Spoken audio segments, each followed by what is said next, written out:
C'est un sport qui vient vraiment de la jeunesse, de la rue, qui a beaucoup de codes, mais tout en donnant l'impression de ne pas en avoir. Et je trouve que c'est assez symptomatique d'une relation que nous voulons aussi tourner vers la jeunesse, vers la nouveauté, vers le mouvement. Enfin, alors on aurait pu faire des choses entre la France et le Maroc avec des sports très conventionnels. Il y en a plein qui seront représentés au JO. Mais je trouve que ça veut dire beaucoup de choses sur l'idée que nous nous faisons de la relation franco-marocaine de demain.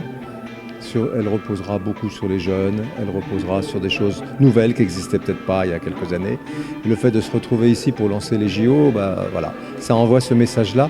Et la salle, vous avez vu, hein, c'est des sportifs d'aujourd'hui et de demain, parce qu'ils sont assez jeunes. C'est évidemment une source d'inspiration aussi pour la mode, pour la musique. C'est la vibration en quelque sorte de ce début du XXIe siècle. Et le Maroc est un pays très jeune, même s'il a une grande histoire et qui vibre voilà, comme toute la jeunesse. Mais la France aussi, finalement, quand on voit ces jeunes, qui d'ailleurs sont de toutes origines, qui sont venus d'un peu partout, de nos villes, je l'ai dit, de nos banlieues, de nos campagnes peut-être, du sud, du nord, de la France, tout ça se retrouve ici pour cette battle qu'on va regarder. Ils font un échauffement ensemble. Et j'espère qu'on les retrouvera ensemble sur le podium. Je ne dis pas à quelle place, que le meilleur gagne, mais c'est comme ça que se terminera la battle.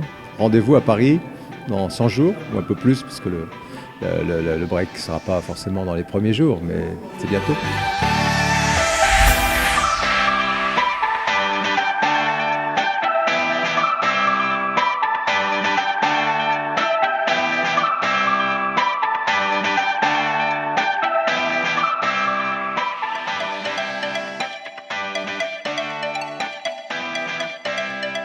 Alors, battle de l'amitié, évidemment, ça peut paraître antinomique, mais c'est extrêmement important. Battle, pourquoi ? Parce qu'on emprunte au vocabulaire, au jargon du breakdance.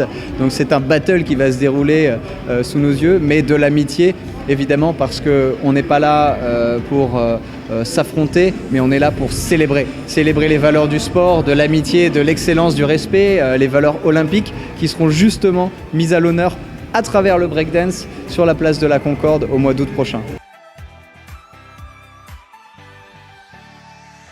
Alors, je vais vous raconter une petite anecdote, mais le coordinateur national de l'équipe de France vient de la même ville que moi, donc dans le nord de la France, à Dunkerque.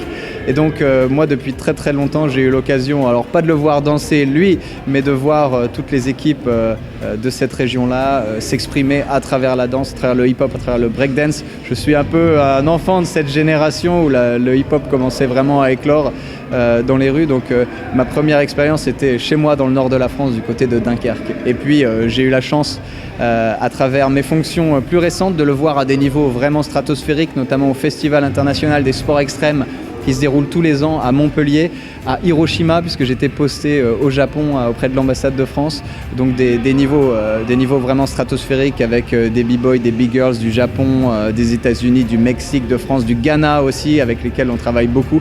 Donc aujourd'hui, j'ai pu avoir la chance d'avoir un panorama assez complet de la danse et je me réjouis de voir évidemment les breakers marocains.